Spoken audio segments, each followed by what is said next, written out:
ഞാൻ ജീന. ഈ കാണുന്നൊരു ഐറ്റം മൈദയോ ഓവനൊന്നും ഇല്ലാണ്ട് ഉണ്ടാക്കിയെടുത്തൊരു കേക്കാണെന്ന് പറഞ്ഞാൽ വിശ്വസിക്കുമോ? എന്നാൽ വിശ്വസിക്കണം. ഇതിലേക്കൊരു ആദ്യമായിട്ട് വേണ്ടത് അമൃതം പൊടിയാണ്. അതൊരു ബൗളിലേക്ക് നമ്മൾ ഇട്ട് കൊടുക്കുന്നുണ്ട്. അമൃതം പൊടി ഒരു 3/4 കപ്പ് അളവിലാണ് എടുക്കേണ്ടത്. കൂടെ തന്നെ അതിലേക്ക് വേണ്ടത് 1/4 കപ്പ് കൊക്കോ പൗഡറാണ്.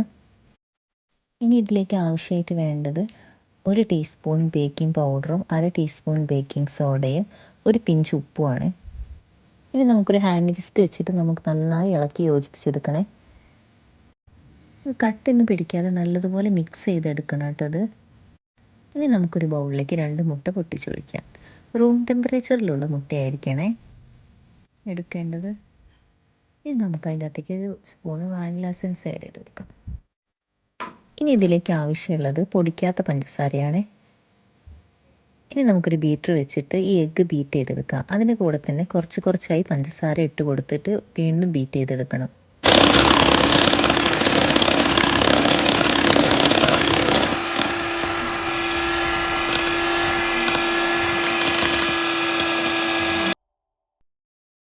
ഏകദേശം ഇങ്ങനെ ബീറ്റ് ചെയ്ത് എടുക്കാൻ വേണ്ടിയിട്ട് ഒരു 5 മിനിറ്റോളം എടുക്കുന്നുണ്ട് കേട്ടോ.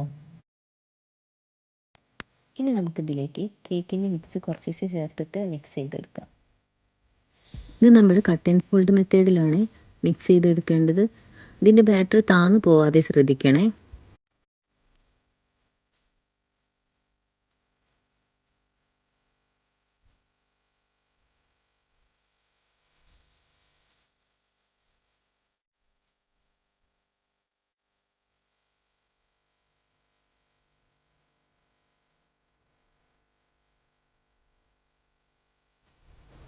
കേക്കിൻ്റെ ബാറ്റർ ഒഴിച്ച് കൊടുക്കാൻ വേണ്ടിയിട്ട് ഒരു ബട്ടർ പേപ്പർ വെച്ചിട്ട് മോൾഡ് സെറ്റാക്കി എടുക്കണേ. സെറ്റാക്കി എടുത്ത ബാറ്റർ നമുക്ക് മോൾഡിലേക്ക് മെല്ലെ ഒഴിച്ച് കൊടുക്കാം. നമ്മളിവിടെ കേക്ക് ഉണ്ടാക്കാൻ പോകുന്നത് ഒരു അലുമിനിയം പാത്രത്തിലാണ്. അപ്പോൾ ആ അലുമിനിയം പാത്രം ഒരു 5 മിനിറ്റ് പ്രീ ഹീറ്റ് ചെയ്തെടുക്കാം. അതിനുശേഷം നമുക്ക് കേക്കിൻ്റെ ടിന്ന് വെച്ച് കൊടുക്കാം. ഇനി നമുക്കൊരു മൂടി വെച്ചിട്ട് നമുക്ക് അടച്ചു കൊടുക്കാം. അതിനുശേഷം ഏകദേശം ഒരു 20 മിനിറ്റ് മുതൽ 30 മിനിറ്റ് വരെയാണ് ഈ കേക്ക് ബേക്ക് ചെയ്യാൻ എടുക്കുന്ന ടൈം. ഏകദേശം നമുക്കൊരു 20 മിനിറ്റ് ആവുന്ന സമയത്ത് കേക്ക് ബേക്ക് ആയിട്ടുണ്ടോ എന്ന് നോക്കണം. അതിന് വേണ്ടിയിട്ട് സ്റ്റിക്ക് വെച്ചിട്ട് സെൻറ്ററിലൊന്ന് കുത്തി നോക്കണേ. അപ്പോൾ സ്റ്റിക്കിലൊന്നും പറ്റി പിടിക്കുന്നില്ലെങ്കിൽ കേക്ക് പെർഫെക്റ്റ് ആയിട്ട് റെഡി ആയിട്ടുണ്ടെന്നാണ് അർത്ഥം. ഈ കേക്ക് നമുക്ക് കൈ കൊണ്ട് നല്ല പ്രസ് ചെയ്യുമ്പോൾ തന്നെ മനസ്സിലാവും കേട്ടോ. അത്രയും നല്ല സോഫ്റ്റുള്ളൊരു കേക്കാണിത്. ഇനി നമുക്ക് ഈ കേക്കിന് കുറച്ച് ഹോൾസ് ഇട്ടതിന് ശേഷം അതിനകത്തേക്ക് കുറച്ച് മിൽക്ക് സിറപ്പ് ആഡ് ചെയ്ത് കൊടുക്കാം. അതിനുശേഷം കുറച്ച് ചോക്ലേറ്റ് ഗനാഷാണ് മുകളിൽ ഒഴിച്ചു കൊടുക്കുന്നത്. ഇനി നമുക്ക് ഇതിൻ്റെ മുകളിൽ ഒഴിച്ചു കൊടുക്കാനുള്ളൊരു ഗനാഷ് ഉണ്ടാക്കാം. അതിനായി വേണ്ടത് കുറച്ച് ചോക്ലേറ്റ്സും 3 സ്പൂൺ വിപ്പിംഗ് ക്രീമുമാണ്. ഇത് ഡബിൾ ബോയിലിംഗ് ചെയ്തിട്ട് നമുക്ക് കേക്കിൻ്റെ മുകളിൽ ഒഴിച്ചു കൊടുക്കാം.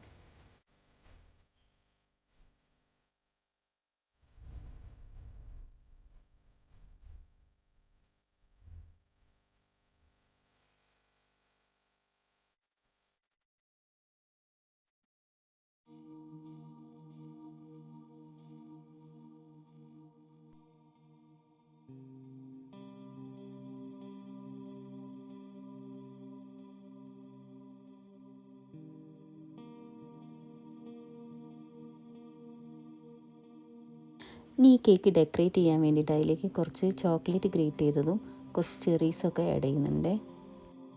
നിങ്ങൾക്ക് എങ്ങനെ വേണമെങ്കിലും ഈ കേക്ക് ഡെക്കറേറ്റ് ചെയ്ത് ചെയ്യാം കേട്ടോ.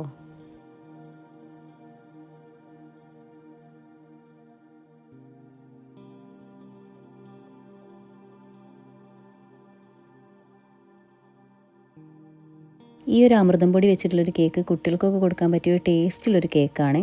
ഒറ്റ തവണയെങ്കിലും എല്ലാവരും ഒന്ന് ട്രൈ ചെയ്ത് നോക്കണേ.